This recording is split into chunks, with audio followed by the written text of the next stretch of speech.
Assalamualaikum warahmatullahi wabarakatuh. Halo, selamat pagi anak-anak. Jumpa lagi bersama saya, Ibu Widya Fajar Yulia, yang pada pertemuan kali ini, seperti biasa, Ibu akan menjelaskan mata pelajaran sejarah Indonesia kelas 11. Nah, sebelumnya gimana nih kabar anak-anak? Sehat semua kan? Alhamdulillah. Jangan lupa tetap menjaga kesehatan. Menjaga kesehatan pada saat pandemik ini sangat penting. Tidak lupa juga, kalian harus tetap selalu semangat untuk belajar. Karena sebagai jiwa muda, kita harus semangat untuk belajar meraih mimpi-mimpi. Oke anak-anak, sebelum kita memulai pembelajaran hari ini, mari kita berdoa bersama-sama. Berdoa mulai. Bismillahirrahmanirrahim. Raditu billahi robba, wabil islami dina, wabi muhammadin nabiyya wa rasula, rabbi zidni ilma, warzuqni fahma. Amin ya rabbal alamin. Nah, anak-anak, untuk absensi pada mata pelajaran Ibu ini, silakan kalian komen video Ibu di bawah ini, dan jangan lupa kalian menulis nama dan nomor absen kalian. Oke, tujuan pertemuan kali ini, kita akan membahas tentang kerajaan-kerajaan Islam pertama di Indonesia. Oke anak-anak, kita langsung menuju ke materi ya. Kerajaan bercorak Islam pertama di Indonesia adalah Samudra Pasai. Kerajaan ini ada di pantai timur Aceh, tepatnya di muara Sungai Pesangan atau Pasai. Muara sungai tersebut terletak di antara dua kota bernama Samudra dan Pasai. Kerajaan Samudra Pasai didirikan oleh Meurah Silau pada tahun 1267 Masehi. Setelah Meurah Silau memeluk Islam, ia kemudian mendapatkan gelar atau namanya diganti sebagai Sultan Malik As-Saleh dan menjadi raja pertama kerajaan Samudra Pasai. Sultan Malik As-Saleh wafat, kemudian tahtanya jatuh kepada putranya yang bernama Sultan Malik At-Thohir. Masa kejayaan Samudra Pasai yaitu pada pemerintahan Sultan Mahmud Malik Az-Zohir.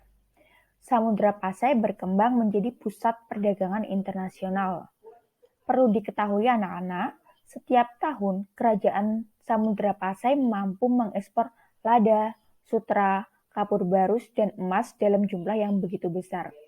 Pada masa ini pemerintahan Samudra Pasai terus menjalin hubungan dengan kerajaan-kerajaan Islam di India maupun Arab. Keruntuhan kerajaan Samudra Pasai di bawah pemerintahan Sultan Zain al-Abidin. Keruntuhan ini karena ditaklukkan oleh Portugis pada tahun 1521. Oke, selanjutnya adalah Kerajaan Malaka. Kerajaan Malaka juga termasuk daftar kerajaan Islam yang pertama kali di Indonesia karena berdiri di awali perkembangan Islam. Kerajaan ini terletak di Semenanjung Malaya atau dengan ibu kota Malaka. Kerajaan Malaka didirikan oleh Parameswara atau Sultan Iskandar Syah pada tahun 1390 Masehi. Setelah Sultan Iskandar Syah, maka digantikan dengan Sultan Muhammad Iskandar Syah. Pada masa Sultan Muzaffar Syah, penguasa Malaka ini memerintah penyusunan hukum-hukum Malaka selama pemerintahannya. Sedangkan Sultan Mahmud Syah adalah penguasa terakhir Kesultanan Malaka. Perlu diketahui anak-anak, masa kejayaan Malaka pada era kepemimpinan Sultan Mansur Syah pada masa pemerintahannya antara tahun 1459 hingga 1477 Masehi, kerajaan ini berkembang begitu pesat dan menjadikan kerajaan Islam terbesar di Asia Tenggara. Nah, runtuhnya Kerajaan Malaka.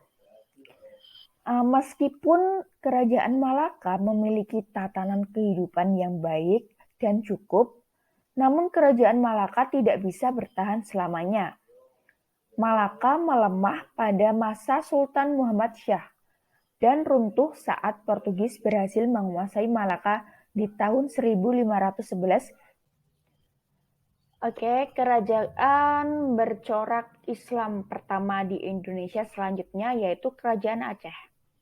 Secara geografis, kerajaan ini terletak di Sumatera bagian utara dengan jalur pelayaran dan perdagangan internasional. Letaknya yang sangat strategis membuat kerajaan ini berkembang cukup pesat. Nah, Kerajaan Aceh didirikan Sultan pertama kali yaitu Sultan Ali Muhammad Shah pada tahun 1496 Masehi dan mengalami masa kejayaan pada masa Sultan Iskandar Muda pada tahun 1607 hingga 1636. Perlu diketahui, di masa kejayaannya, di bawah kekuasaan Sultan Iskandar Muda, Aceh berhasil menaklukkan Pahang dan menaklukkan penyerangan terhadap Portugis di Malaka.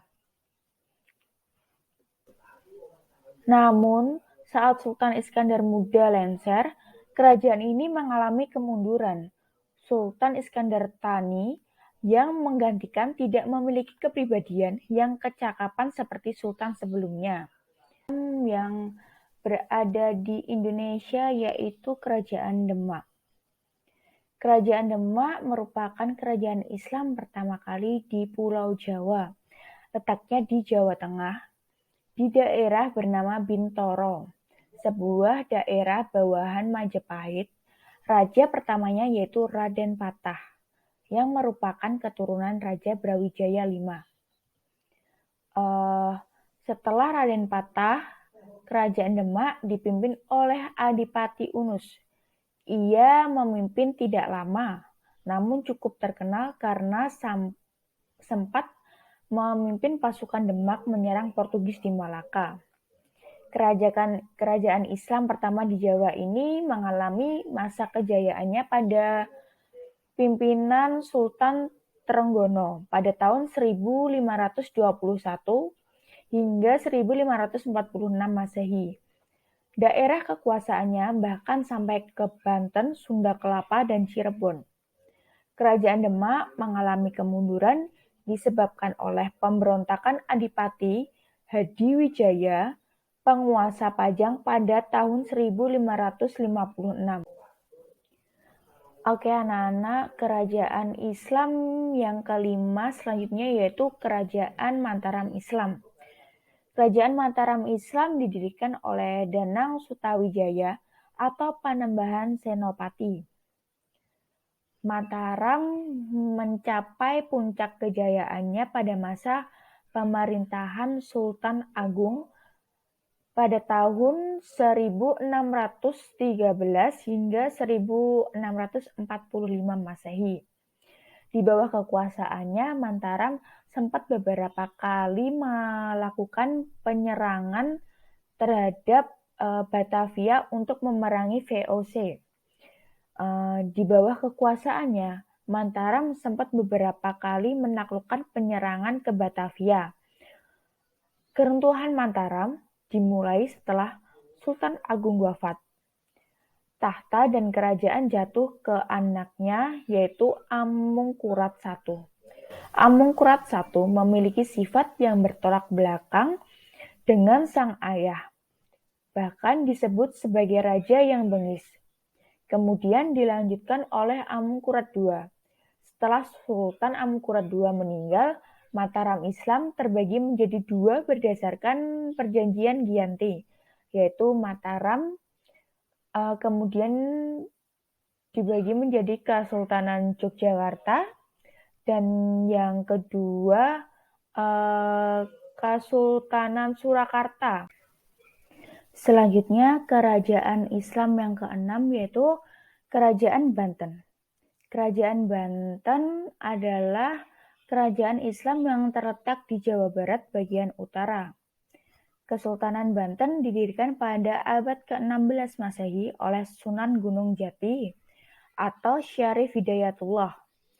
Meski sang Sunan tidak pernah menjadi raja di sana, raja pertama kali Kesultanan Banten adalah Sultan Maulana Hasanuddin, yang juga putra dari Sunan Gunung Jati. Adapun raja terbesar Kesultanan Banten adalah Sultan Ageng Tirtayasa yang berkuasa pada periode 1651 hingga 1683 Masehi. Kerajaan Banten mengalami masa kejayaannya pada saat pemerintahan Sultan Ageng Tirtayasa. Pada masa ini Banten menjadi pusat perdagangan. Selain itu, Sultan Ageng juga memiliki sikap tegas dan berani terhadap Belanda yang saat itu sedang menduduki Batavia. Kemunduran Kerajaan Banten dikarenakan Banten menolak praktik monopoli perdagangan. Terlebih Sultan Ageng Tirtayasa terlihat sangat keras menantang VOC. Berulang kali VOC melobi sang Sultan agar mendapatkan perwakilan di Pelabuhan Banten, namun permohonan tersebut selanjutnya adalah Kerajaan Goa dan Talo. Kerajaan Goa dan Talo merupakan dua kerajaan dari Sulawesi Selatan yang keduanya saling berhubungan baik. Kerajaan Goa Talo kemudian dikenal sebagai Kerajaan Makassar. Kerajaan ini pernah dipimpin oleh 3 raja, yaitu Sultan Alauddin, Sultan Hasanuddin, dan Raja Mapasoma.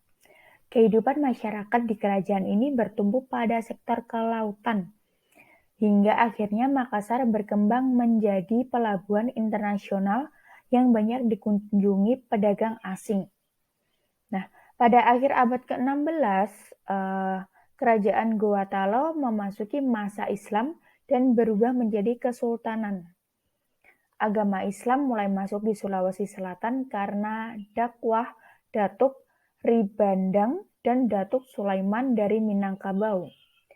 Penguasa Goa Talo pertama yang memeluk Islam adalah I Mangarangi Daeng Manrabia dengan gelar Sultan Alauddin I. Nah, kerajaan Islam selanjutnya yaitu Kerajaan Ternate dan Tidore. Kerajaan ini terletak di Pulau Halmahera, yaitu di Maluku Utara. Tanah Maluku terkenal sebagai penghasil rempah-rempah sehingga sering disebut sebagai The Spicy Island. Dari kekayaan alam tersebut, maka kehidupan ekonomi kerajaan ini bertumbuh pada sektor perdagangan. Kerajaan Ternate dan Tidore memiliki peranan penting di tanah Maluku. Sayangnya kedua kerajaan ini tidak akur. Masing-masing ingin berada di posisi paling tinggi di daerah Maluku. Perselisihan antara keduanya tidak dapat dihindari. Kerajaan Ternate dan Tidore sering melakukan pertikaian. Kerajaan Ternate dibantu oleh Portugis, sedangkan Kerajaan Tidore dibantu oleh Spanyol. Hal tersebut membuat Paus turun tangan dan mengadakan perjanjian damai yang bernama Perjanjian Saragossa. Isi perjanjian tersebut yaitu Spanyol harus meninggalkan Maluku dan Portugis tetap tinggal di Maluku. Dari perjanjian tersebut menandakan kemenangan Ternate atas Tidore. Nah, itulah beberapa kerajaan Islam yang pertama di Indonesia yang berdiri di awal masuknya Islam di Nusantara. Kehadiran kerajaan tersebut meninggalkan beberapa bukti sejarah dalam bentuk benda maupun kebudayaan yang masih dilestarikan hingga saat ini. Ibu akan memberikan tugas untuk anak-anak, yaitu Ibu meminta kalian membagi 8 kelompok. Nanti setiap kelompoknya harus mencari peninggalan atau bukti-bukti yang masih tersisa dari kerajaan-kerajaan tersebut. Nah, itu dulu materi yang dapat Ibu sampaikan. Oke, minggu selanjutnya kita nanti akan membahas materi tentang kolonialisme dan imperialisme atau masuknya bangsa Eropa ke Indonesia. Sudah cukup materi untuk hari ini, anak-anak. Mari kita baca hamdalah bersama-sama. Alhamdulillahirabbil alamin. Oke, pelajaran kali ini Ibu tutup dengan salam. Assalamualaikum warahmatullahi wabarakatuh. Jangan lupa untuk absen ya anak-anak. Terima kasih.